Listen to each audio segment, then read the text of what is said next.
Now, our guest speakers today, this evening, are Mr. Tom Sebastian, who is the Senior Vice President of GBG Companies. And I'll tell you a little bit more about him. He has 10 years of experience in commercial and real estate development. Prior to joining GBG Companies, in 2016, he was with GBGR Retail, a GBG affiliate. And for 9 years, where he served as Senior Vice President of Development and Acquisitions. Mr. Sebastian holds a BS in Engineering from the University of Virginia and an MBA in Finance from the Underschool School of Management at UCLA. He is also an active member of ICSC and ULI. He can explain it. And we have Mr. Art Silber, who is the treasurer and a partner at he is a partner at Wilson, Civic, Woodbridge, and Rosati in their Washington, D.C. office. I'm murdering his name, I know. Don't forgive me. Where he focuses on antitrust counseling and litigation and privacy and data security issues. He also is part owner, treasurer of the Potomac Nationals, the Class A affiliate of the Washington Nationals. Additionally, Seth currently serves as the board chair for One World Education, a Washington, D.C. based nonprofit. So these are the gentlemen who will be speaking. And we would like to request that you hold your questions after all of the presentations are made. And during the questions and answers, will you please make your questions short and direct? Because we have several people, I'm sure, who also would be asking questions. And I really appreciate your cooperation. Thank you.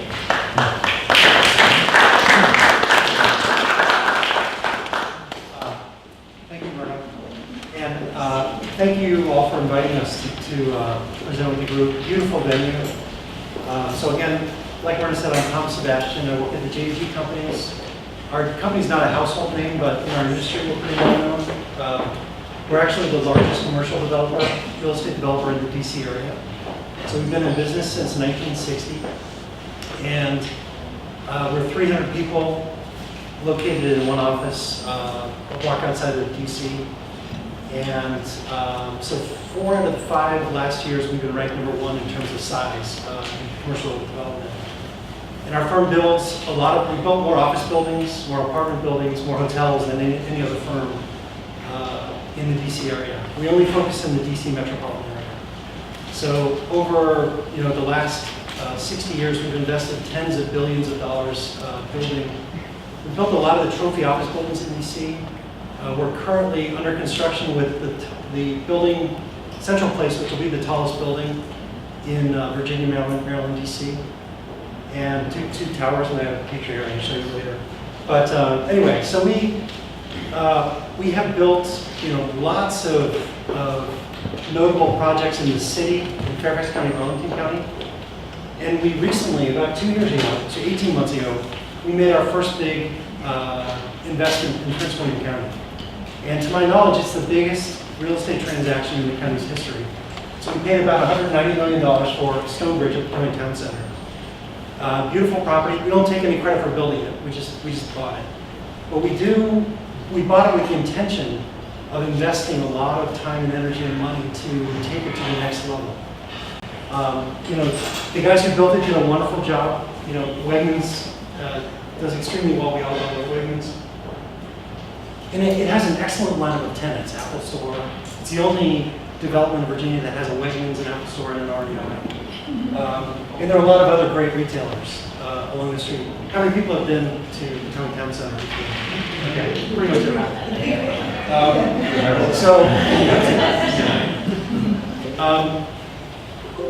One of the opportunities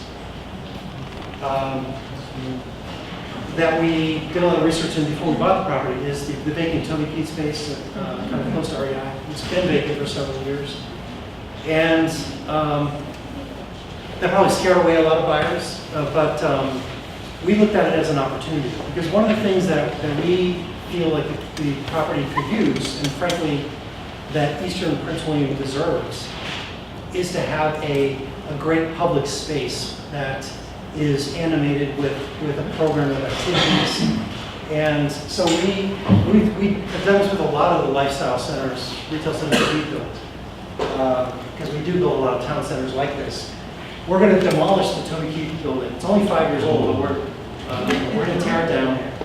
And then we've signed a lease with Alamo, which we believe is the premier upscale movie theater operator in the country. So it's going to be stadium seating, there will be 8 screens, it's all state-of-the-art digital technology.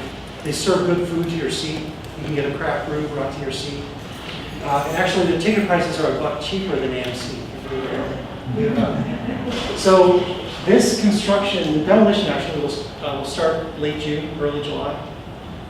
And next summer, if all goes well, you'll be able to go to a movie at Alamo. And then in front of Alamo, we're shifting the building back to create room for this town square. So this will be a great, kind of a multi-purpose space, a place where kids can play. There'll be a splash pad where the kids can play. For happy hour on Thursday, Friday, Saturday night, we'll have live music underneath this little pavilion here. It's all free. We'll show movies on weekend nights during the summer. So it's all free. You can just lay out a blanket and just watch a movie with your family.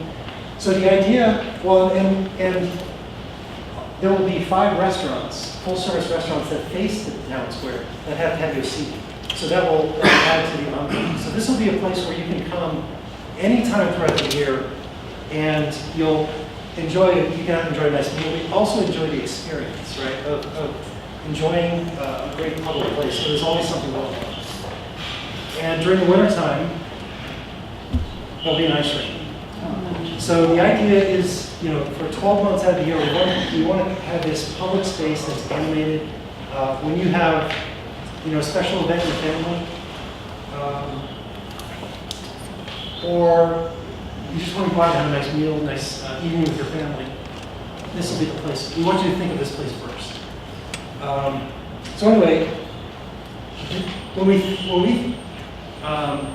think about what we want to do with Stonebridge and Potomac Town Center, we want to take it to the next level. We want to create a first-class entertainment destination.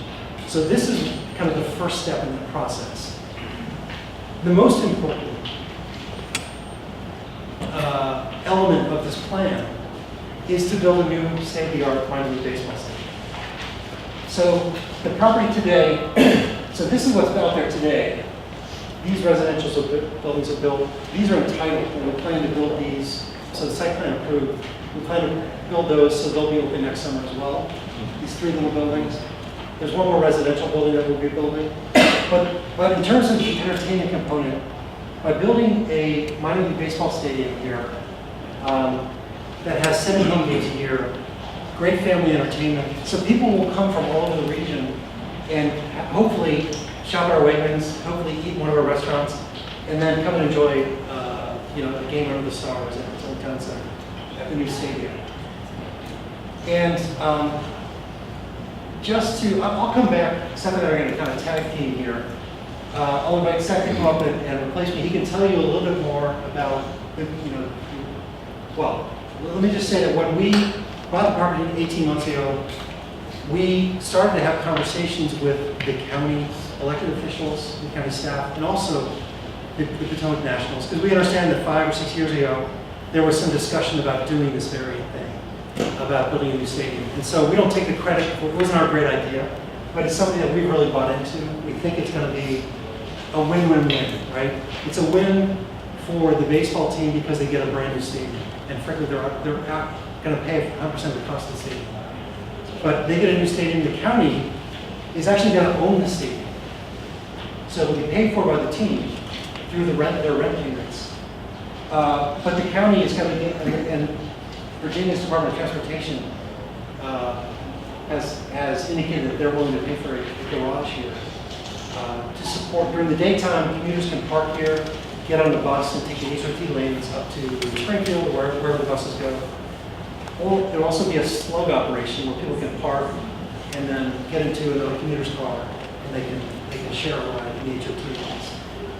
The parking is free to the public, and again, it's not going to be paid for by the county. The county submitted a grant application last year, and so in Richmond they get these applications, hundreds of applications from counties for grants for different transportation-related projects. And so VDOT does their computer modeling, and they assign scores to all the different projects. And this one's scored really high because it should take hundreds of cars off the road on 95, right? If people are riding buses or carpooling instead of everybody sitting in their own car, then that's a good thing for the state. And that's why the state is offering to pay for the garage. And so the synergy here is that while commuters use it during the day, well, those commuters, will come back 5, 6 o'clock. And then with the game, it starts at 7:30. The people coming to the game can come and park in the same garage. So they'll have a separate nighttime use as well. So there's, a dual purpose there. So again, I think it's a huge win for the county because they get basically a stadium for free, get a garage paid for by the state. Now the county will be contributing $7 million toward our costs because we're going to be the master developer, kind of doing all the infrastructure work. That will offset part of our costs. But it's a win for the team, it's a win for the county. It's also a win for us because people coming to our restaurants and coming to our Wegmans, that is the lifeblood of a retail property. And by bringing these commuters who are likely going to do a lot of shopping in our center, or baseball fans shopping in our center, that is a benefit to our product as well. So we think this project is a win-win-win. And while we don't take any credit for the idea, we are committed to making it happen. And so with that, I'll invite Seth up to talk a little bit more about the team's perspective. So as you heard, I'm an antitrust lawyer. Does anybody want to hear about antitrust law? That's my day job. This business is a family business. My sister Lonnie is the president of the club. I'm an antitrust lawyer by day, trying to be a stadium developer by night. Our father got us into this business. So I'm a junior in college. It's 1990. My dad calls me up. We've been baseball fans our entire lives. My dad grew up in Brooklyn near Ebbets Field, walked to the stadium with Jackie Robinson. Okay, baseball's in our blood. My dad calls me up and says, "You're not going to believe what we're about to do. We're about to buy a piece of a minor league baseball team." Okay, which is an incredible thing for a family that loves baseball like this. And when we bought into this franchise in 1990, we had two partners. The teams weren't worth a lot of money. We got in for very little. This was before Bull Durham. So people didn't really know about minor league baseball. Bull Durham really actually changed all that.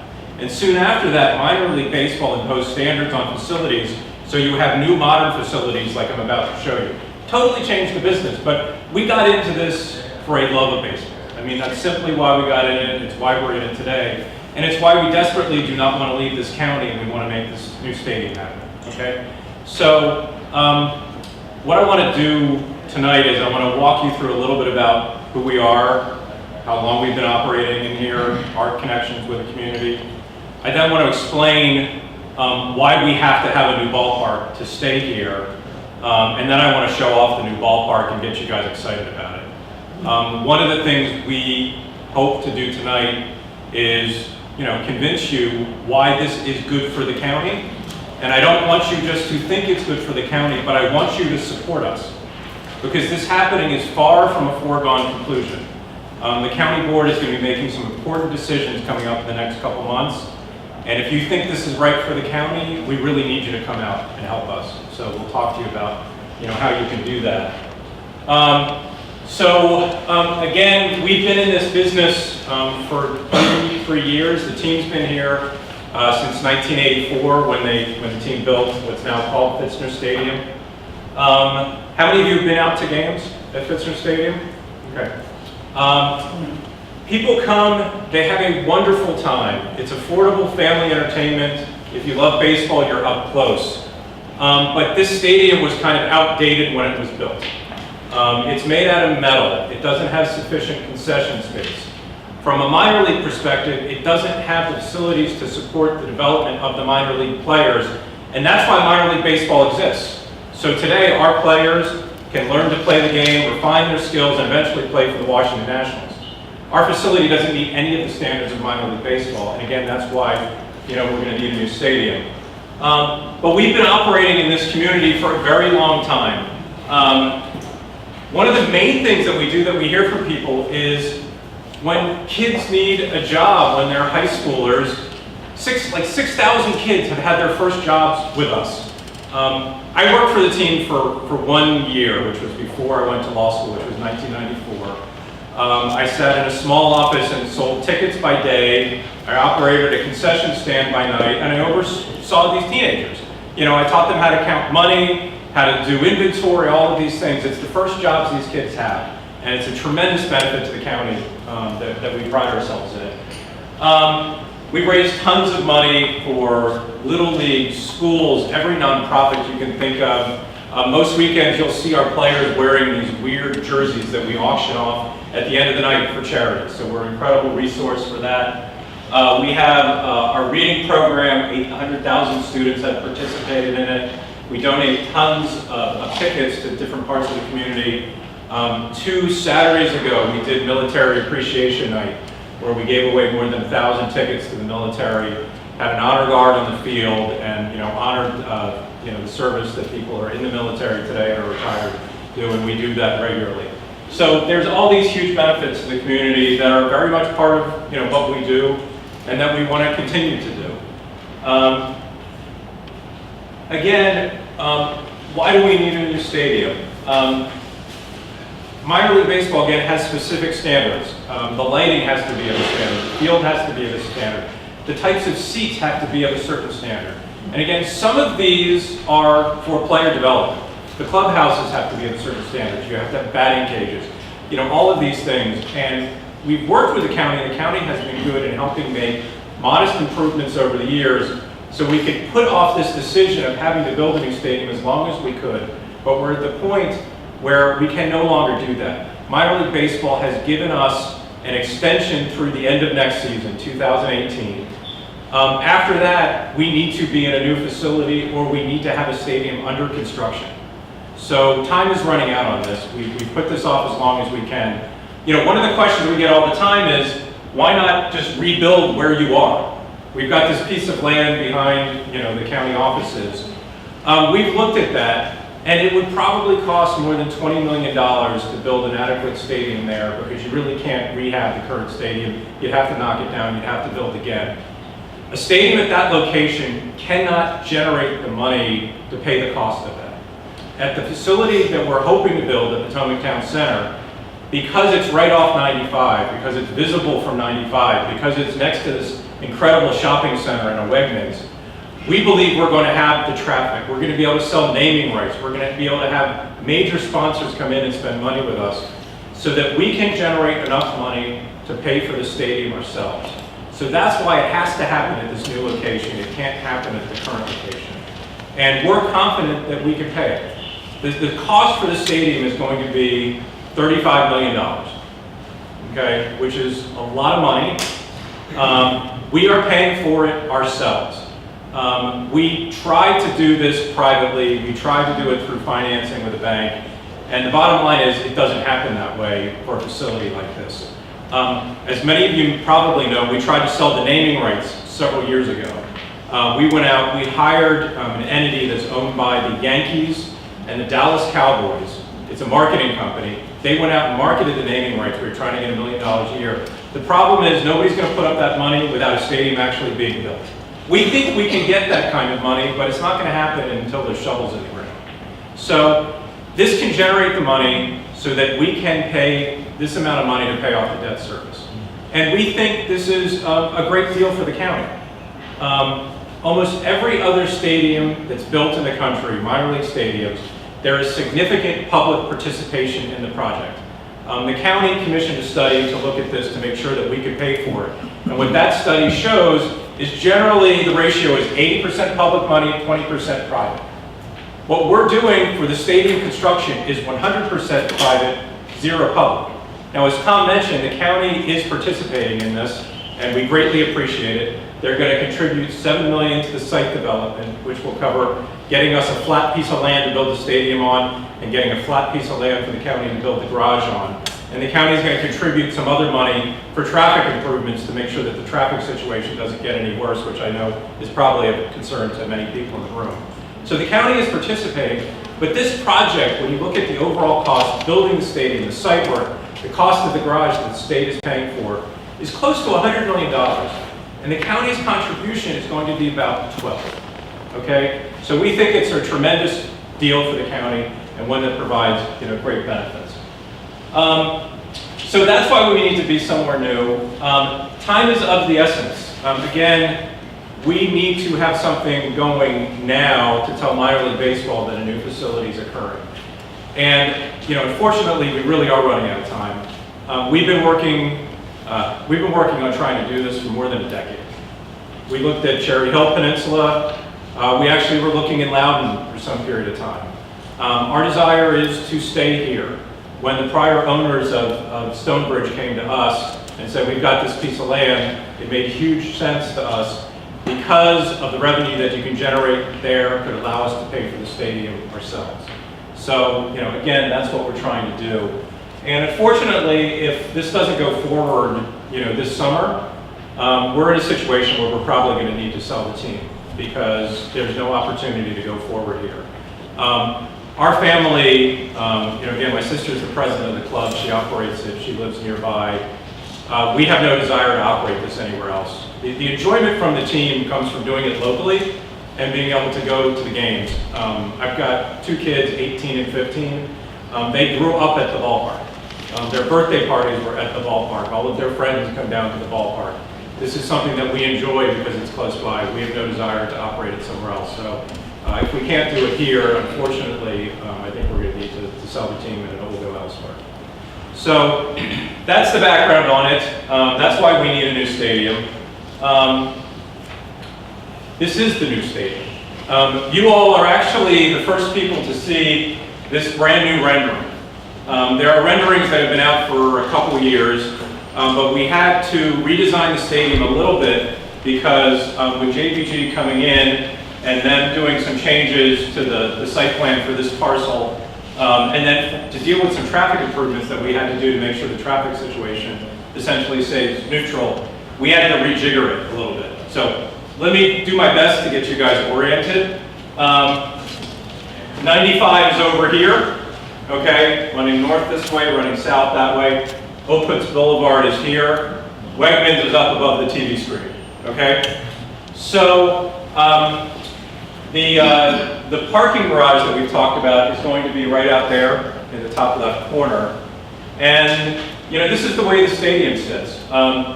One of the good things about how we've been able to lay this out is the stadium faces east. Our current stadium faces west. The problem with that is the sun is in the ball player's eyes, and if you're sitting on the first base side, the sun is in your eyes until it sets. This is actually the right direction to build the ballpark, so that's a good start. Okay. Otherwise, a minor league stadium today is a mini major league stadium. It has all the amenities and all the comforts of a major league stadium. The seats that we have are going to be the same seats that you sit in at Nationals Park, not a bleacher. It's one of the biggest complaints we have today. We only have, how many box seats do we have? We have less than 1,000. Everything else is a hard metal bleacher, many of them without backs. And that's not what people want today. So every seat in this ballpark, there may be a few bleachers in the outfield just for nostalgia, but every one of these seats is a major league style seat, okay? One of the other major differences about minor league ballparks today from when Fitzner Stadium was built is the seating bowl sits in a concrete bowl with the concourse above it. So when you're getting food and you're walking around, you can still see the game. You're not at a concession stand away where you can't see the action anymore, which is an incredible design innovation that somebody came up with probably about 3 years after they built Fitzner Stadium. But it's a huge improvement. The other thing that this stadium has that almost all the minor league ballparks today have is a 360-degree concourse. you'll see a walkway that goes all the way around the outfield, all the way around this way. And what we find is, while I can sit and watch 9 innings of baseball, and some of you who are big fans may do that as well, most people aren't crazy about the game in the way I am and want to get up and walk around. There's drink rails around the ballpark, so you can stand, have your drink, have your food, watch the game. There's going to be a kids' play area out here. So if you've got little kids, no kid can sit through 9 innings. I always say a kid can sit through about as many innings as their age. And we love having 3-year-olds and 4-year-olds, but they're not going to sit through 9 innings of baseball. So the kid can be in the play area, and the parents can still watch the game. There's likely going to be a bar out here. We find that millennials come out, they don't want to see the game. They want to hang out, socialize, and so this provides that environment for them. The other amenities that this has is there are suites. There's going to be 12 suites in this ballpark, like at a major league stadium. Minor league stadiums all have suites like this, and it's an incredible entertainment opportunity for local businesses to do, or for people who want to throw a party for somebody.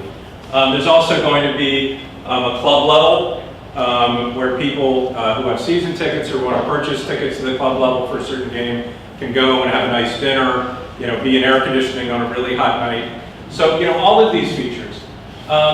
So that's what a modern minor league stadium is. And we think it'll be, an incredible amenity for this community.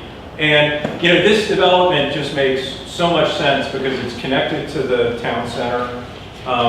The parking garage, by being a commuter lot by day and parking the stadium by night, this makes tremendous sense. And that was necessary because there's not enough surface parking, for the stadium. So, that's the nature of this facility. This is another view, from out in left field. Oh, one other thing to point out, I was showing this to Jonathan Pecker, who's one of our biggest fans. I was showing this to him earlier. One of the things that gives baseball stadiums charm that other stadiums don't have is sometimes they have to be fit within their confines. So, people, at Fenway Stadium is the greatest example of that. They've got the Green Monster in left field because there was a street there. They put the stadium there, so you got a giant wall.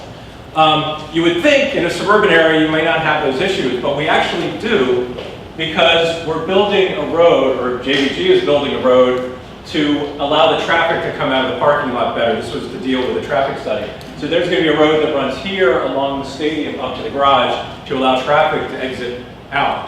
What that did was forced us to smush the stadium over this way a little bit. And in the right field corner, and this is again like Fenway's got the pesky pole in right field, which is the shortest distance to right field in baseball. We're going to have a very short distance in right field because that's how we have to make the concourse. So there's going to be some really interesting design features here because of what we have to do with the stadium. So for the baseball nuts in you, I think you'll appreciate that. There's going to be a lot of triples hitting the right field corner, which will be a lot of fun.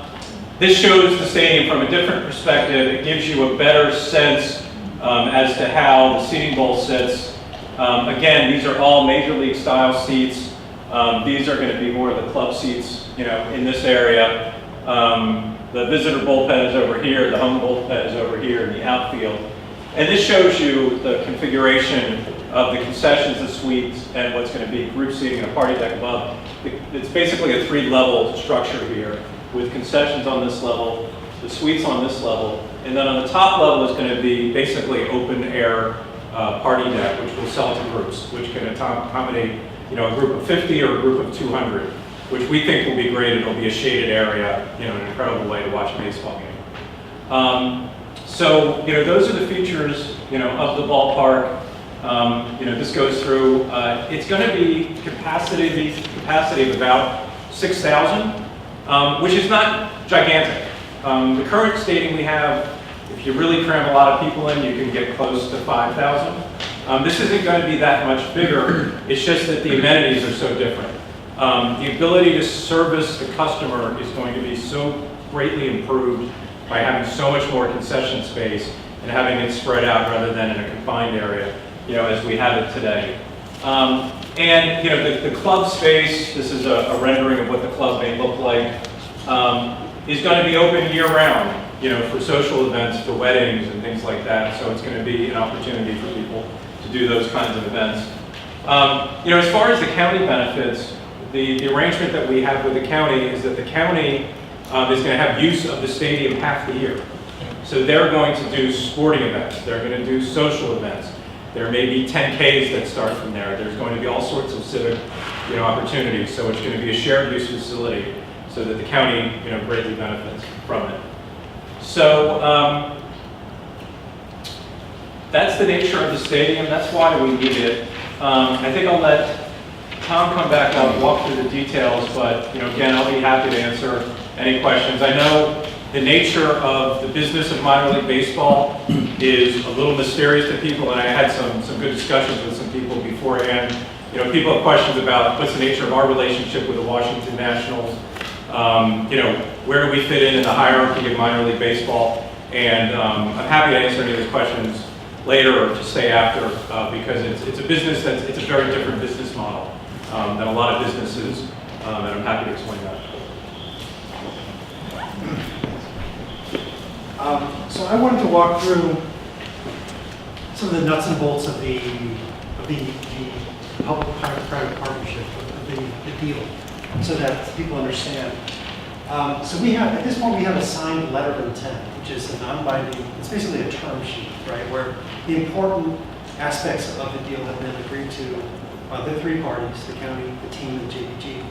And we're in the process of converting that into a formal agreement that hopefully, we're hoping that the board will approve in July. And these are the basic terms that I think people, so we took on a 7-page document, reduced it down to 1 page. The Potomac Nationals are going to be funding 100% of the cost of the stadium, right? It's $35 million to build it. So the way that will work is that the county, all these facilities are funded with county bonds. So the county will issue bonds, raise $35 million to build the stadium. The county will own the stadium. And those bonds are just like a mortgage where you make payments and at the end of the 30 years, the principal, so it's principal and interest payments over the 30 years, the principal goes down to 0. So 30 years, at the end of the 30-year lease, the bonds have been paid off. And the rent that the team will be paying to the county is sufficient to pay for the debt service. So basically, if all goes according to plan, the county will not pay a penny for the stadium. The Peanuts are also responsible for the maintenance and operating costs of the stadium. So, if a light bulb burns out, they have to replace and repair everything themselves. The field, paying all the utility bills. So again, they're responsible for maintaining the stadium. The county has effectively free use of the stadium for half of the year. And JVG, we're going to be playing the role of master developer. So we kind of do our work first. It'll take us about a year to do all the grading work and build a couple of retaining walls and to bring all the utilities near the stadium, near the garage. And then we will deliver a rough graded pad for the stadium and a pad for the garage. So we're taking responsibility of doing all that work. And that's going to cost us net about $14 million. And how is that funded? By county bonds or your funding? No, that's coming out of our pocket. So really, rough figures, the lands are worth about $10 million. We're going to do about $15 million of site work, right, over the course of a year, so it's $25 million.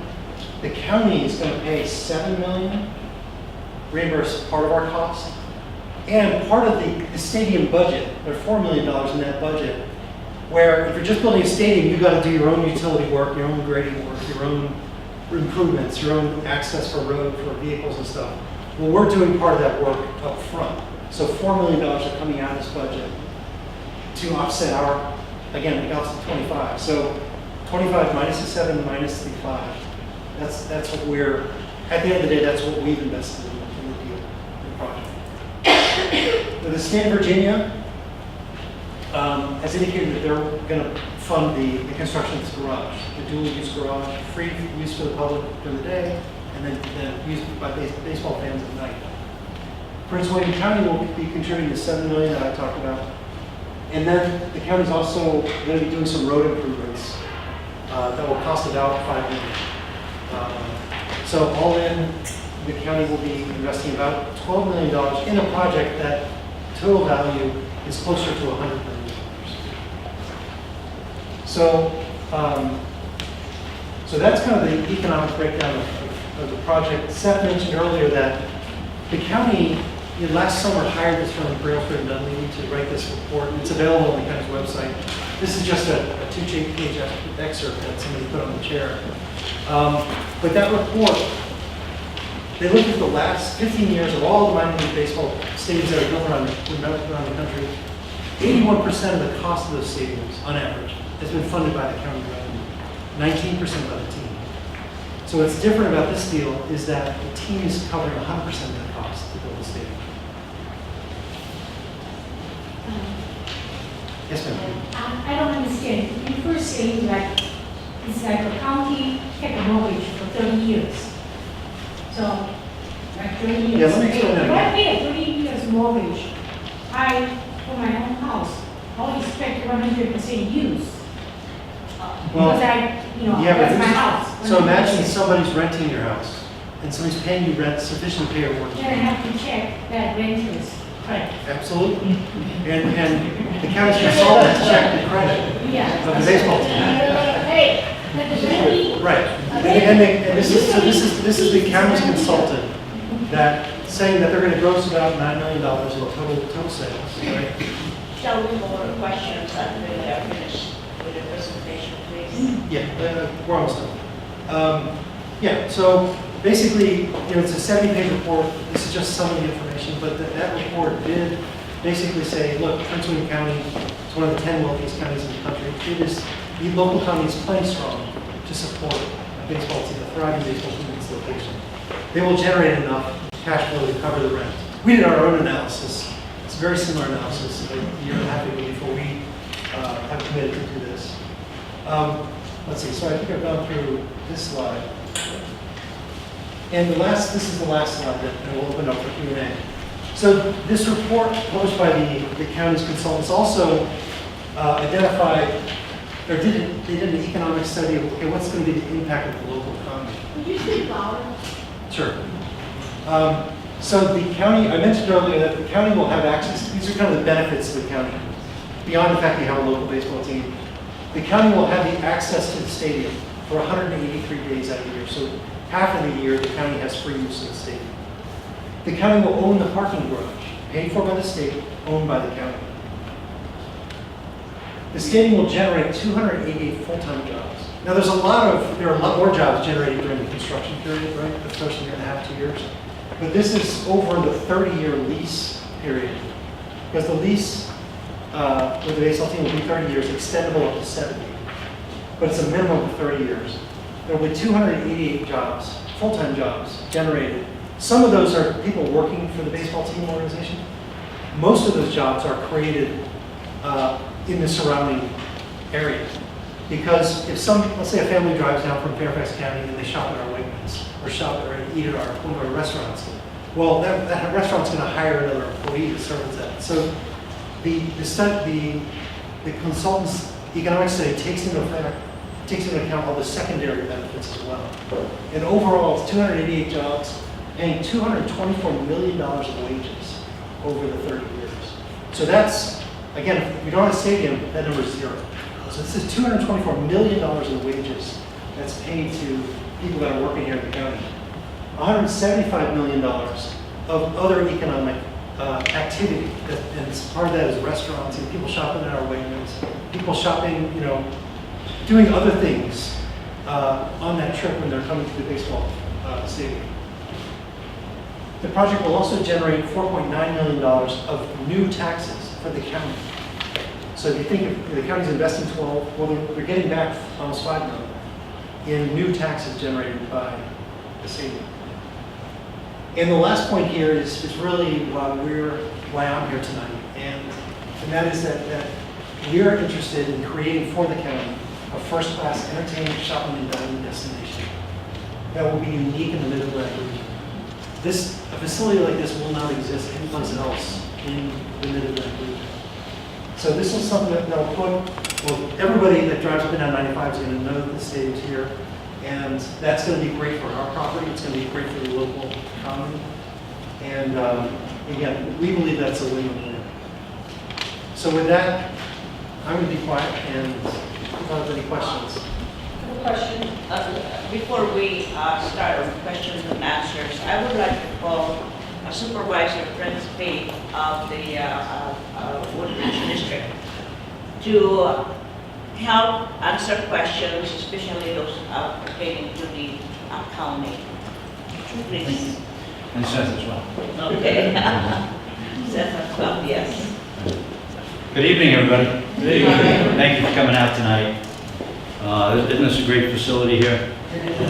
This is part of what I call New Woodbridge, the vision of a New Woodbridge. Potomac Shore is a beautiful facility here, beautiful amenity. The baseball stadium that we're talking about tonight also clearly fits into that vision of a new Woodbridge as well. So I am very proud to be working with my partners here at JBG and the Nationals to help make this happen. But I will tell you right up front that while we've had 3 votes on the stadium at the Board of Supervisors, and we're continuing to move on, there's probably another 3 or 4 still to go. So there's still a lot of information, a lot of decisions to make as we go forward. As recently, or as next scheduled is Tuesday, this Tuesday, Board of County Supervisors will be voting on a possible referendum, taking this matter to the ballot in November. And if you have questions about that, I'd be happy to answer that. But this is your time. We're going to turn the tables here. We've given you the presentation, the facts, and it's your time to ask questions and be heard. And the lady in the back. What is the total amount of bonds the county wants to float? Who owns the stadium and who owns the land underneath of it? When all is said and done and everybody's paid everyone back. Good. I think both of them have touched on that, but from the county's perspective, the bond amount, the financing amount is $35 million. So that's what you're floating. That's what we are floating. To be clear, it's the Industrial Development Authority, and they're using revenue bonds. And the fees for those bonds and the interest for those bonds are going to be paid for by my buddy right here at Potomac Nationals. Okay? They're paying the fees and the interest. We, the county, the taxpayers, own both the stadium and the garage. What a deal. They're paying for it, taxpayers own it, right? Because we're financing it. This is a 30-year mortgage payment program, but I believe the facility will probably be around for 40 or 50. So the economic development numbers that were presented earlier are not completely the whole economic development picture. And the land, you own the land underneath of it? The land for both the garage and the stadium is owned by my buddy Tom here at JBG. He has agreed in negotiations to give the county the land under the garage for $1 a year. $1 a year. And he's charging my buddy here, Seth, for leasing the property. We're not paying for the lease for the stadium. The Nationals are. As part of that overall package that they've got to pay. $2.7 million a year. Operations, maintenance, lease, and that debt payment paid for by the team. And I said, well, Seth, you know, we've got to trust but verify. Have you heard that before? So the county went out and spent $100,000 to $125,000, and we hired the most premier baseball expert in the country, their firm. And we said, this guy's telling us this is possible, economically feasible. And we went through 3 studies, the garage would be the 4th study, and studied what he and the team at JB was telling us. And now I have a very, very high level of comfort that what is being proposed by the team and by JBG is actual, there's real truth to it, real reality. I have a clear picture how the cash flows work. My understanding is the county pays to lease the land in the stadium, and the baseball team then pays the county rent to use the stadium. That's correct. But in the end, it's the county that is obligated for the lease for that land and the stadium, and that it's 2 separate things. Is my understanding correct or incorrect? That is correct. What you're bringing up is an issue that we are currently discussing, struggling with, negotiating over, and that is the risk associated to taxpayers to finance this $35 million package. And does it stay that way after the 30 years though? And is at any point in this whole scenario, I'm going to be dead in 30 years, so it doesn't matter, does the county actually own the land and own the stadium, or are we always leasing it and then from somebody and then leasing it to somebody? Under the agreement, the county will forever own the stadium and the garage, under the current agreement. That could change way after I'm 6 feet under. But you're right about the transaction, and the risk is what we're trying to mitigate, okay? So for example, we're negotiating, we're almost there, a reserve account of $2.7 million. The same amount that they would pay on an annual basis for this financing package. So should anything go wrong, we've got $2.7 million in the account to buy us a year. Now, I'd like it to be more, they'd like it to be less, but that's part of the partnership and the arrangement that we're working through. Great question. Yes, sir, in the back. I'm still on the fence about this project. I have traffic concerns. I live within walking distance of Wegmans, which is probably going to be a good thing because when I want to go to Wegmans during the games, I'll probably have to walk. Traffic is already a nightmare, so my questions are, there's 3 of them. Who paid for the traffic study and what did it say? And what is JG's profit in this? What do you hope to make in this? Let me deal with the TIA first, because that was part of that. Like, oh, you're saying this is going to be a great deal, we got to trust and verify. So we conducted our own traffic impact analysis. A TIA is required of any commercial residential development, so we imposed that same standard on the county. So we went and hired the firm, we paid for it. It's our stadium, our garage, and said, what are the forecasted single occupancy vehicles and peak and non-peak and this location? We looked at 6 intersections in the immediate vicinity of the stadium and garage. And we said, yes, we're going to need improvements, clearly. Right now, those 6 intersections are all failing. They're getting a level F when it comes to A through F on our level of service. We measure the performance of our intersections. Those 6 are all failing. So right now, we need an investment in particularly Opitz Boulevard to fix that. So we have, based on the TIA, we've defined, I think it's 8 or 9 projects on site at Tom's property and off-site, Opitz Boulevard, that's going to need improvements. We've calculated the cost at $9.5 million for those on-site and off-site improvements. Right now, and the board has not agreed to this yet, this is us negotiating. So the county would be willing to put up a check for $5 million of the 9.5, but guess what? If it goes to 10 or 11 or 12, JBG has to accept the risk of an increasing road improvement cost. That's just Opitz, okay? I'm not even, Tom could talk about the improvements being made on site at the town center. Through that garage grant that we got another $38 million from VDOT to widen Amsco Mills Road. You know that road that goes from 4 lanes down to 2 in front of Freedom High School? By the college. Woodbridge By campus? the college, yeah. We're going to widen that from Smoke Court, where those 2 Hilton hotels are, down to Route 1 as part of this project. Because people will be using the Amsco Mills. But wasn't that and it's going to the be, worst. wasn't that going to be done anyway? That was, years ago they talked about Yes, it. it was planned, but it wasn't funded. Now it's funded. In fact, they're doing engineering right now. Well, if the stadium doesn't go through, will it still be funded? Yes. So either way, we're going to get improvements to Amsco. And what is JG's profit? What do you hope to make from this? So just Hopefully a ton. Well, no, give us a figure. the real reason why we're doing this is to create this destination, right? And to strengthen the retail center that we invested in, right? But let's look at the round numbers. So I mentioned that we are going to be in it for $14 million, right? This is net of, after we get payments from part of that budget, part from the county. We're in it for $14 million. Now Seth, my buddy Seth over here is going to pay my buddy too. He's going to pay us $450,000 a year. And taking a step back, well, okay. 2 years ago, a year and a half ago, we told the county we would much rather just sell the land and have you develop your stadium and your garage. But I don't think the county was prepared to do all of that. And because, we have, we're going to be benefiting, our property will be benefiting we're one of the beneficiaries of it seems to happen, right?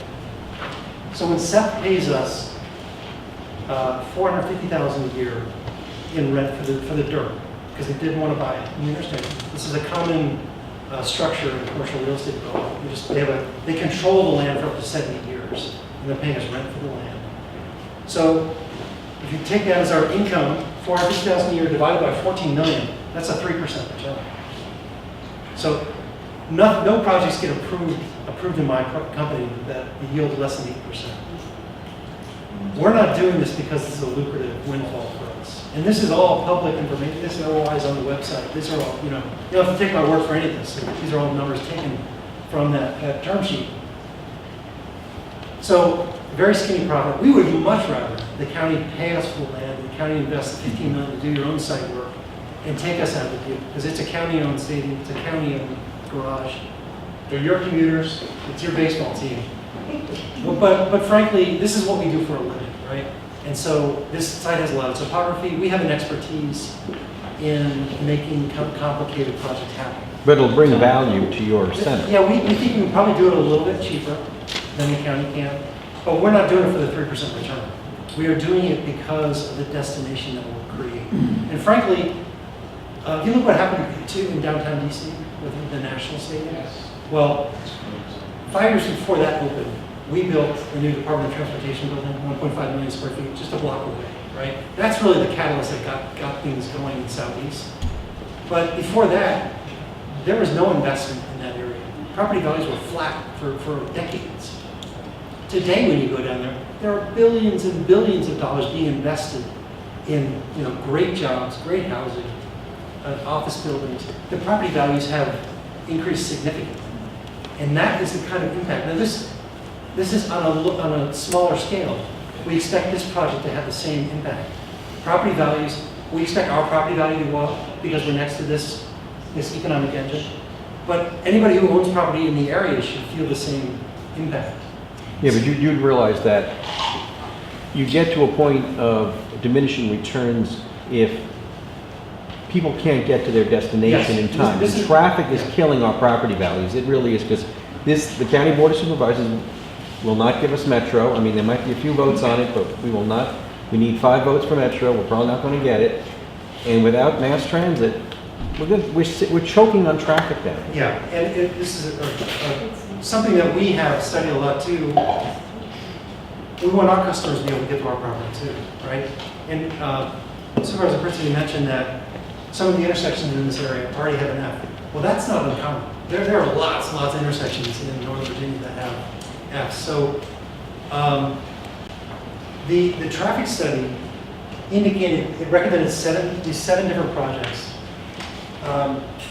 Those projects, so by widening this intersection, so widening Woodbridge-Potomac Boulevard, improving this, expanding this signalized intersection here, there's 7 improvements.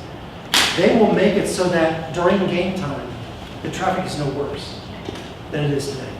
But for the 99% of the time when there's not a game going on, so during the entire off season, during everyday morning commute, right, up until 7 o'clock at night, those improvements are going to improve the throughput of these roads, right? So the community is getting out of this these 7 significant road improvements that will improve the traffic 99% of the time. During game time, you should feel nothing worse than you're experiencing today. So that's what the traffic study did. Let's move on. Okay, sorry. Yes, a question. Everybody's referring to stuff. Yes, I was spoken a lot. A question for you. We haven't been to a game, so I apologize. But We're home next weekend. Okay. Scout night Saturday night. We will. Kids sleep out on the field. Sounds great. The overall what's the general flow of your business right now where it is with regard to how your budget flows, how your revenues are, and all that. For the team today, do you expect pretty much everybody? Is it all Prince William County, or do you have people coming from outside the county? Sure. Those type of things. So give us a little bit about your business. Our current attendance is fairly equal between Prince William and Fairfax. That's where we predominantly draw from. That's probably 90%. And then the rest, maybe, Arlington County, Alexandria, and south. But we draw primarily from Prince William and Are you filling the stadium pretty regularly, or are you close, or are you half, or? You know, our attendance right now, we probably fill the stadium on average about a third, and it varies tremendously from day to day. Saturday nights, as you'd expect, are our biggest nights. A Saturday night on the summer, we have fireworks every Saturday night, and we'll have, you know, 3/4 capacity to near a full house. Monday nights are dollar nights, a $1 ticket, a $1 hot dog, which is something we'll continue at the new ballpark. We get pretty good attendance on Monday, Tuesdays, and Wednesdays. It's a little harder to get people out. You know, the difficulty we have is that the facility is subpar, and it is so far off the interstate. And I always also say you couldn't hide a stadium any better if you tried. Okay? I mean, you just can't see it. This stadium will be visible from the highway. You know, everybody knows where Ripken Stadium is in Aberdeen because you've driven by it a million times.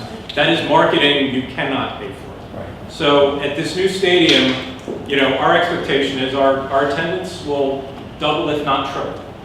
Okay, and that's why we can afford it.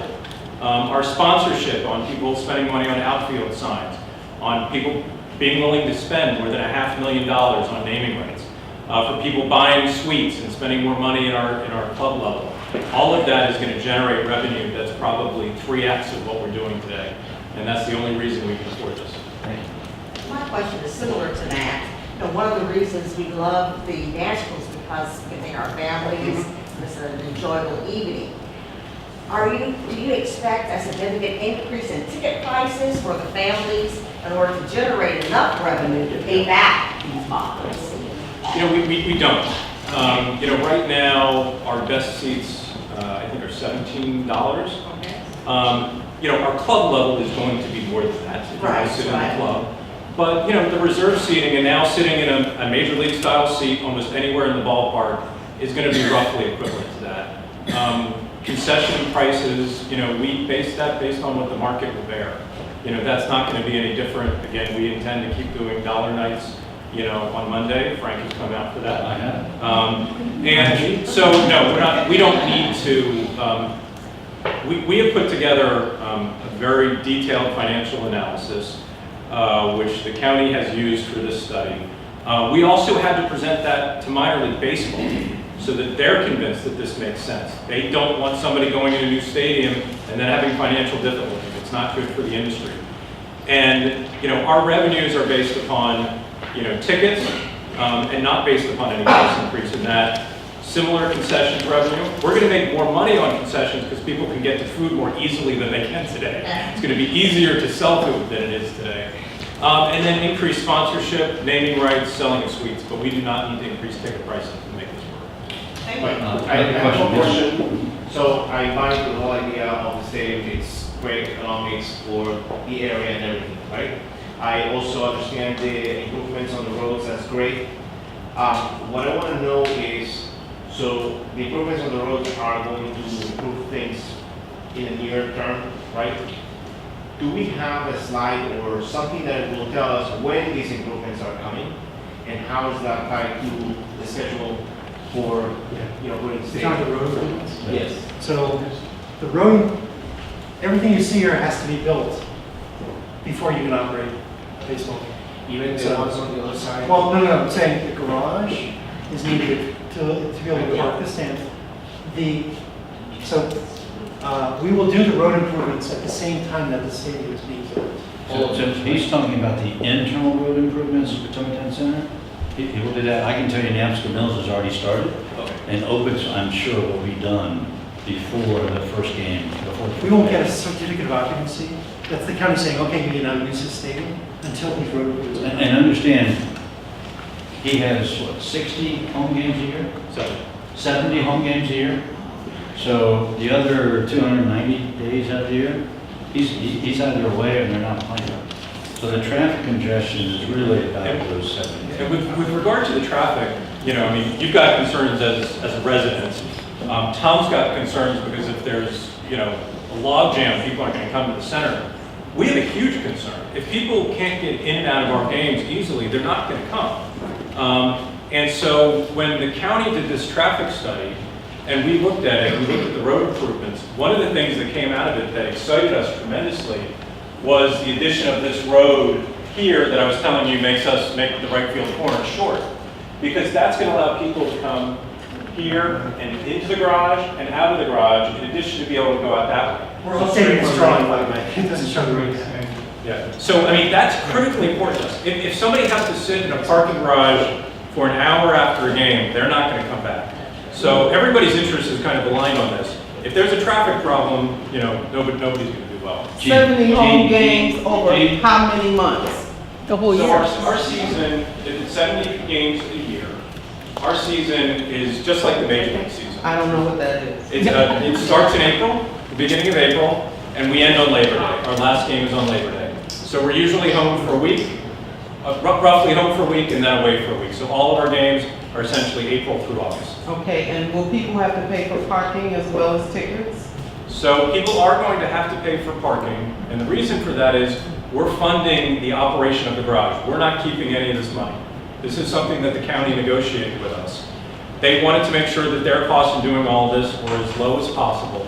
So while the state is building the garage, while JBG is giving the land, we're going to operate the parking, but we're going to give that money to the county to pay for the operation of the commuter garage. And how much will that be? It's going to be what's necessary to cover the cost of the operation. We currently charge $6, okay? I don't expect it's going to be more than that, but it hasn't been determined. But again, that's not money that we're keeping.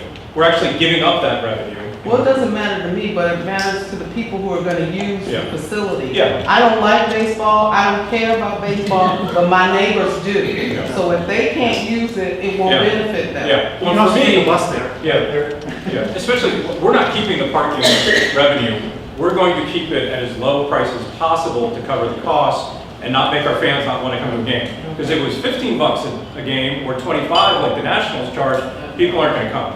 Okay. So we want it to be as low as possible. But also, just to be clear, the commuter garage is not going to cost anybody anything to use. The commuter garage is free But for when they use. come to games, When they come to games, that's what I'm talking about. we're going to collect money Okay. to cover the cost of the operation of the All right, garage. thank you. Gina. And I know it's great that it's next to 95, but the only exit really that will work for that is to go down to Rippon and go up to Boulevard to Napsco Mill. So what about people coming south?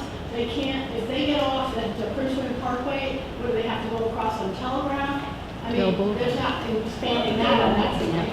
So they only have, that's the only place to get Dale off. Boulevard. One exit, right? Dale Boulevard. Yeah, okay, that's. And come back. Oh, and the other thing is, if it's such a great, how come they couldn't sell the naming rights? And will that still be an option to get some money from that later on? That's probably Yeah, we acceptable. are. And to be honest, when we tried that, To build it and then. I mean, we announced this project 4 years ago, and we're still here working on it. And when we announced it 4 years ago, the idea was that we would line up someone for naming rights. We'd have a contract that was worth about $10 million, and we'd be able to go to a bank and present that as collateral, and we'd be able to get private funding. We were optimistic that would work. Again, this marketing entity owned by the New York Yankees and the Dallas Cowboys signed up with us. They spent a lot of time and money on it. They thought it would work. But what we found was people weren't willing to commit to something like that until there were shovels in the ground. And that's what happened.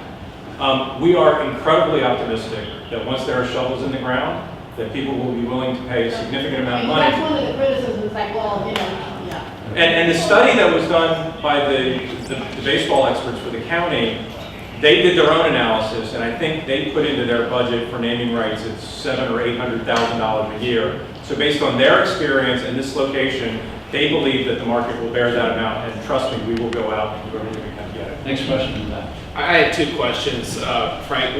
One, you said earlier there were about 3 or 4 more votes scheduled by the board. Do we know yet when the final vote will happen, the one that will say, go ahead and build it so we can get the shovel into the ground? No, not We don't. tonight. Okay. And my next question is, once groundbreaking happens, maybe Seth can answer this, but once the groundbreaking happens, do we know roughly how long it would take to build the stadium? Sure. And let me go back to your first question, because again, and listen, I hope I'm helping convince you all that this makes sense. If I haven't, please come up to me and give me another shot. I was at the ballpark a couple weeks ago, and we've been getting people to sign letters in support of the stadium. And I walked up to this one guy and I said, you know, we're here, we'd like you to support the new stadium. And he looks at me and goes, you know that guy, Art Silber, who owns the team? I don't believe a word he says. And I said, he's my dad. And the guy, he had this look on his face, it was hysterical. I said, but tell me why. And I stood there with him for 10 minutes.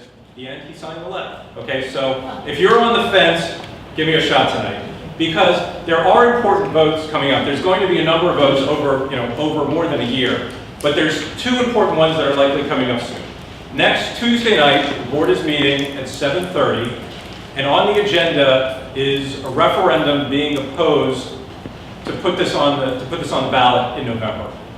That will kill this deal. It will not go forward if that happens. So if you think the stadium is a good idea, we would very much like you to come out Tuesday night.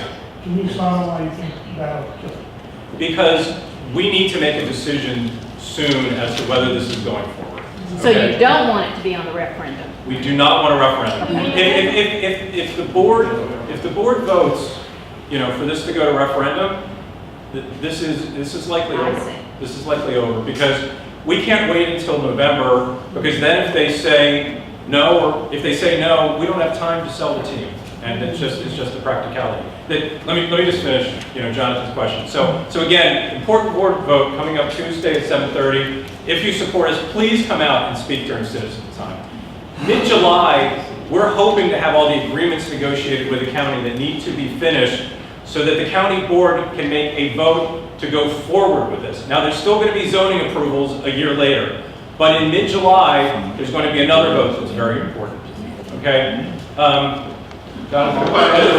it's about once groundbreaking finally happens, exactly how long will it take to build the stadium? Opening day, we're hoping will be April 2020. How we get there is based upon, hopefully, the board voting in support of the arrangement in July. There's then a legal proceeding that has to take place in the Virginia courts to confirm that this is for public policy purpose. We're very optimistic that will come out successfully, but that could take nearly a year. Okay, so basically, July to July of 2018, potentially for a legal proceeding. At that point, the site work will begin, the bonds will be issued. That's about a year-long process. Okay, so now we're in summer 2019. Building the stadium is actually the easiest part. We can get that done in under a year. Okay, so we're looking at spring 2020. So if you get that extension, you can convince baseball to give you one more year? Yeah. So if the board votes in support of this, the county launches this lawsuit, minor league baseball at that point will have enough information to understand that this is likely to go forward, and at that point they would be likely to give us a variance. So we'll look at 2019 or 2020 and be. Yeah. I just have one more I just want to add question. I'm sorry, just to add one thing that's responsible to the referendum. One of the other things that's on your chair, I don't know who put this there, but this is a letter from the Chamber of Commerce. We had a series of debates in front of the Chamber, which is the business community, right? Independent body. And they wrote a letter to the board just explaining why they too don't think that the referendum was a good idea. The artist rendering of the stadium looks very nice. It didn't include any advertising, and a lot of major league team stadiums are known for their very tacky billboards. Will any of the advertising be visible outside the stadium, and is the county going to regulate that so we don't have that eyesore? Yes. A part of the agreement that we've reached to date includes an operating committee. So the three of us, or three representatives from our three organizations, we joined at the hip, dealing with those sorts of issues going forward. So we don't just simply accept, build the stadium and it's all over. We're going to stay intimately involved in the big picture issues of the stadium. But the advertising won't be visible from outside the stadium. I get your point. Yeah, the only, most of the, and you're right, ballparks have a ton of advertising. City Field. Yeah, we're going to have a lot of advertising because we need that revenue to support this. If you come to the ballpark today, the outfield has a double-decker level of advertising, which is important to us. It's a source of revenue. We're going to have the same degree of advertising, but there's no need or desire for it to be outward-facing. The only thing that would likely be outward-facing is the naming rights. We're hoping X Bank Ballpark is going to be the name of this ballpark because we need that money to support it. And that obviously would be something that would be in some type of superstructure. But you can't see the advertising unless you're in the stadium. The advertising within the ballpark, the naming rights would be something that would hopefully be visible. No, not the naming rights. I mean all the ads. Yeah. No, that's all internal to the stadium for the fans. Next question over here, Mr. Okay, Mayor. yeah, this is Dexter Montgomery. From what I've seen, I like what I see that you guys put together. My concern is, I guess this is a comment for you, Frank, about local vendors and local contractors helping develop this whole development. So can you comment on that to get more people in the local community, their vendors and stuff like that? Tonight, my heart is with you, but I cannot say practically how that might work. Okay. But it's registered. What I can, I'm sorry, what I can say, my firm has invested about $1 million to all these, the team paid for the print drawing, but we've done all the computer surveys, geotechnical testing, we've had 10 people within my company, I'm doing this full time, we have 10 people within my company working on this. Most of the contractors we've hired, so civil engineers, professional staff, they're all from Pennsylvania. Great. And, there will be 450, 500 jobs generated during the 2-year construction period. 90% of those are county residents. Linda, any question? One of the other hats I wear is I am Frank's appointee to the Trails and Blue Ridge Council. And one of the things that I would like to be able to do if this goes forward is have a chance to look at the pedestrian, there will always be blue ways in there, the pedestrian paths and the trail as they go out to the shopping center as well as to the rest of the Yeah. That's something we'll capture in the process here going forward. Absolutely. Who hasn't asked a question yet, sir? I have a question about ADA accommodations. It's a long way from the parking garage into the stadium. How do you see helping people? I'm on the Commission for Aging, the elderly who need assistance getting into the park. Have you thought about that? Well, I can take a shot at you after if you want. Where do you want to go? So, this project will go through the normal site plan process that any commercial development goes through. And part of that is providing ADA access. So the site has to be ADA accessible. That's by law. So I can't tell you today where the handicap spaces are going to be, for example, but I can tell you they're going to be required, and they will be the most convenient spaces that we can provide. So it's something that is, by law, it's part of the process. We just have to do it. I know at National Park they provide wheelchairs for people to take people to seats. Of course, that's a major league ballpark, not a minor league ballpark. We obviously want to be as ADA friendly as we can, and the stadium requirements similarly have all the ADA requirements. We have a program plan that discusses how many seats there's going to be, how many suites, concession space, but it has specific numbers for ADA seating as well, because minor league baseball has the same requirements. Okay, thanks. Phil? I'm very supportive of this project. I think it's great for Prince William, it's great for Woodbridge. You keep mentioning minor league baseball. This is an entity, I guess I'm presuming is an offshoot of MLB. Are they able to provide any support, like with regard to the community, et cetera, to help support you in moving this project along, knowing that there's some interest by the community to move this in the government, et cetera? Sure. And you're right, minor league baseball is essentially a part of Major League Baseball. The Commissioner of Baseball oversees everything, and then there's a president of minor league baseball. There's 160 minor league teams around the country, and they oversee the operations of that. The nature of our relationship with the Major League team is negotiated between minor league baseball and Major League Baseball. Minor league baseball, any relocation, any new lease has to be reviewed and approved by them, for the financials and to make sure it's consistent kind of with community uses. The president of minor league baseball is actually going to be here Tuesday to meet with the board. So this board vote I was talking about is Tuesday evening. His name is Pat O'Connor. He's flying up from Florida. He very much thinks that this project is important, that it's going to be a great success. But in meeting with the board, they've had a number of questions about minor league baseball's role. So Pat is coming up, and he's going to be testifying soon after 2 o'clock on Tuesday before the board. So if you're interested, you can come hear him as well. Next question from the back, sir. Richard? I've got a couple comments and probably a fairly easy question. I've seen this happen in a couple of cities. Omaha, Nebraska, Rosenblatt Stadium hosted the College World Series in the Omaha AAA, the Omaha Royals. And when they tore down Rosenblatt Stadium about 10 years ago, they built 2 stadiums. One for the College World Series and one for the minor league baseball team, and both of them are going concerns. Meanwhile, Springfield, Missouri, I live there, it's a town of 150,000 people, and they built a spectacular 6,000 to 8,000 seat, beautiful sunken stadium to hold the St. Louis Cardinals AA team. This is a no-brainer financially. It's gonna go. My question would be, and as far as the traffic concerns, I appreciate that, but I live on this side of 95, and I'm looking forward to a parking garage that I can use and not have to deal with the PW Parkway mess and deciding whether I'm going to gamble slugging or not. What's the holdup? What's the concern on the board?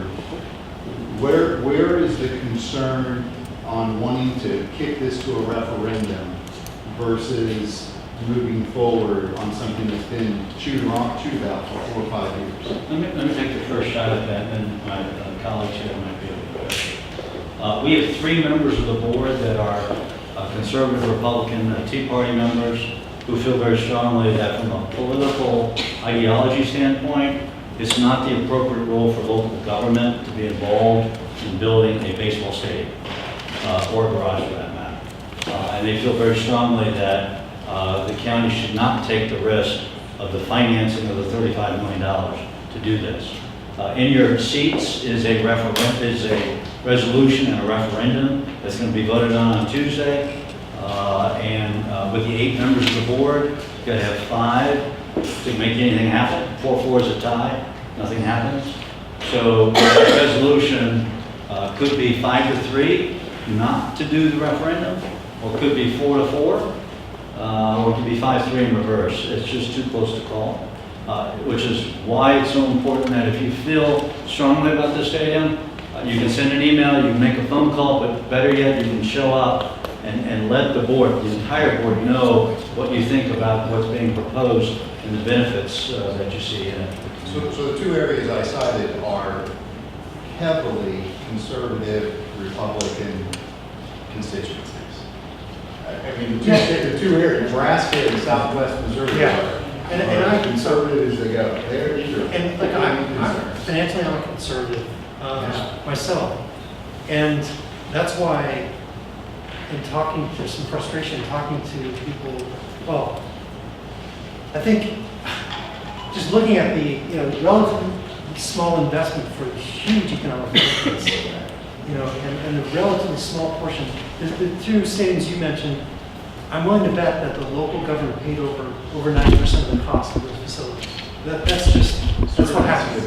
This is the only one that's ever been built that's been funded by the team. So this is a very unusual situation.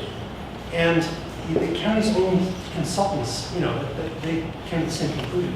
So coming back to your question, I think somebody that is schooled in finance and you're looking at investments and viability investments and kind of the impact value you're getting from investment, they should conclude this is a great idea. So financial concerns should support this, I would. And so I think, people in those question, and they look at that and they come to that conclusion. Who has not asked the question? Yes, sir. Okay, so conservative rate. From a liberal side, we talk about a road. There are 2 bridges that you cross if you want to get to the township. So there's a walk right there where all the trees are. I'm assuming that there's a study that's going to look at the stream and the whole area that runs right there. Exactly. So the 2 bridges there, the creek, we all know the area. I'm assuming you're going to do a study that's going to address the... Yeah. Well, this is why the right field corner is coming in, because this stream is here and the road needs to be away from it, and it finishes on the stadium. So that's why the design is what it is. The county will require a study. We've met with the Army Corps of Engineers, Virginia's Department of Environmental Quality. This is an RP, a resource protection area. So everything, this wishbone here is, we cannot set foot in it. So that's why there's going to be a big retaining wall that provides room for this road, and then the right field pole. So that we don't touch them, just protect them. Yeah, and yeah, so, We have to be out of this room by 9:30, but we will hang around if you all have questions. Yeah. Yes. Okay, just one more thing. It's, again, coming out to these board meetings is very important. If you can't make it, you also can show your support by emailing the supervisors, and we've made that very easy for you. We have a website set up that is keeppeanutslocal.com, all lowercase, no hyphens, so keeppeanutslocal.com. If you go on there, there's a big button in the middle of it that takes you to an email that you can change however you like, and then you can send an email to all the supervisors. We've had this up for a few weeks, and the supervisors are hearing from the public, and we want them to continue to hear from the public, so this is very They're important. hearing, but are they listening?